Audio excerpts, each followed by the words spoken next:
Democracy यानी लोकतंत्र theoretically offer करता है हर एक इंडिविजुअल को एक इक्वल वॉइस, एक एकदम बराबर मौका आवाज़ उठाने का और डिसाइड करने का कि हम सब लोगों का कलेक्टिव फ्यूचर क्या होगा। यही तो एम्पावरमेंट है, सशक्तिकरण है, ताकतवर बनाना है। बट हमेशा से एक गैप रहा है थियोरी और प्रैक्टिस के बीच में, कि हम थियोरी में कुछ और होता है पर प्रैक्टिस में वो बात नहीं होती है। इंडिया एक डेमोक्रेटिक कंट्री है, लोकतांत्रिक देश है, पर दोनों ही सैंक्टिटी ऑफ पब्लिक स्पेस, पवित्रता, कि लोगों को पब्लिक स्पेस जो है उसकी पवित्रता और इंडिविजुअल लिबर्टी, हर एक व्यक्ति की आज़ादी, उसकी अपनी खुद की आज़ादी, ये दोनों हमेशा से ही को एग्जिस्ट करते हैं with the attempt to curtail it. Curtail का मतलब होता है किसी चीज़ को कंट्रोल करना या लिमिट करना, कम करना, है ना। तुम लोग इसकी जगह कोई और सिनोनिम भी लिख सकते हो, अपने को ज़रूरी नहीं है कि हार्ड लैंग्वेज ही लिखनी है। हावेवर असली डेंजर क्या है, वो है in the lack of protest, कि लोग प्रोटेस्ट नहीं करते हैं। When there is a deliberate attempt, deliberate मतलब होता है जानबूझ के, जब कोई कोशिश की जाती है हमारे इन स्पेसेस को लिमिट करने की, तब लोगों को प्रोटेस्ट करना चाहिए, पर लोग नहीं करते हैं। ठीक है, पब्लिक की जो आज़ादी है उसके साथ जब खिलवाड़ होता है तब लोगों को आवाज़ उठानी चाहिए।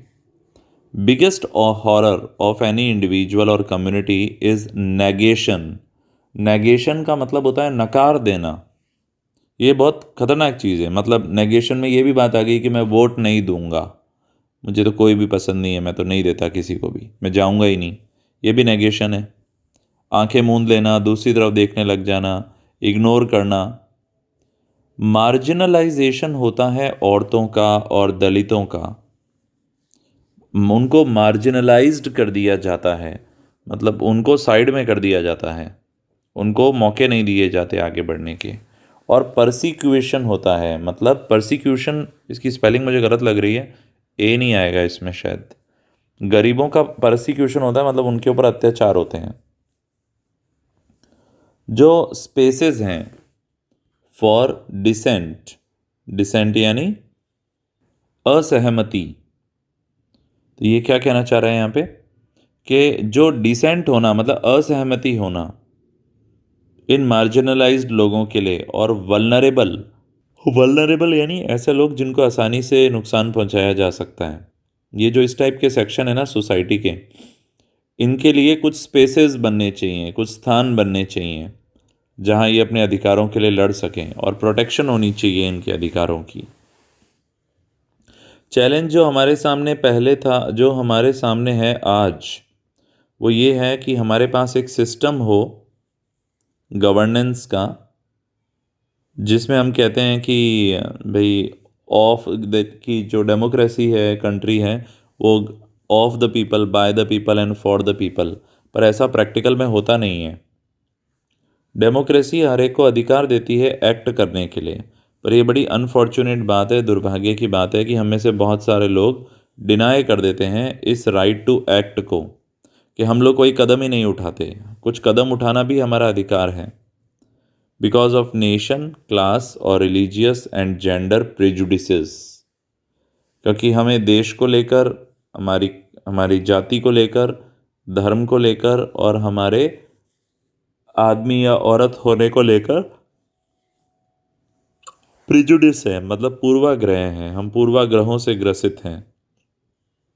और जो लोग एक्ट कर सकते हैं वो ऐसा करते नहीं हैं, ना तो वो उनके रोल के बारे में सोचते हैं और ना ही किसी सोशल एजेंडा के बारे में सोचते हैं। कलेक्टिव एक्शन बहुत इंपॉर्टेंट है अगर आप कोई चेंज लाना चाहते हो करंट सिचुएशन में। कैंपेन्स जो होते हैं वो बार बार डिमॉन्स्ट्रेट करते हैं कि क्या पावर है कलेक्टिव पार्टिसिपेशन की, to change the direction of governance, कि सरकार को भी अपना जो दिशा है उसको बदलना पड़े। इसका बहुत बढ़िया एग्जाम्पल है आपके पास में किसान आंदोलन वाला। तो गवर्नमेंट को अपने अंदर कुछ चीज़ें चेंज करनी पड़ी, उसको वापस लेना पड़ा। लॉज जो हैं ऐसे कानून हैं जो फार रीचिंग कॉन्सिक्वेंसेस होते हैं, जिनके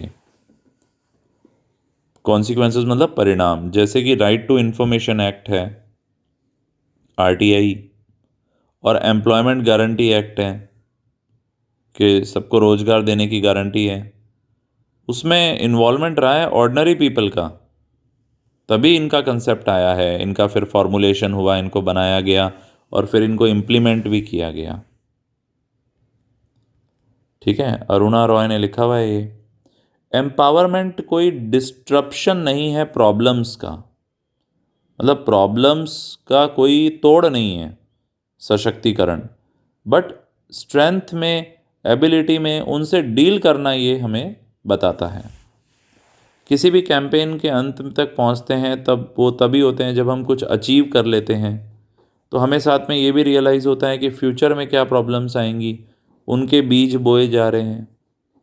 अरुणा रॉय इस ऐसे को कंक्लूड करते हुए कहती हैं कि जो एम्पावरमेंट है इज़ द रिकग्निशन, वो पहचान है कि हमारे कलेक्टिव पॉलिटिकल रिस्पॉन्सिबिलिटी क्या है, कि हमें मिलजुल के क्या हमारी सामाजिक जिम्मेदारियां हैं। हमें इस पावर को यूज़ में लेना चाहिए इंटेलिजेंस के साथ और करेज के साथ।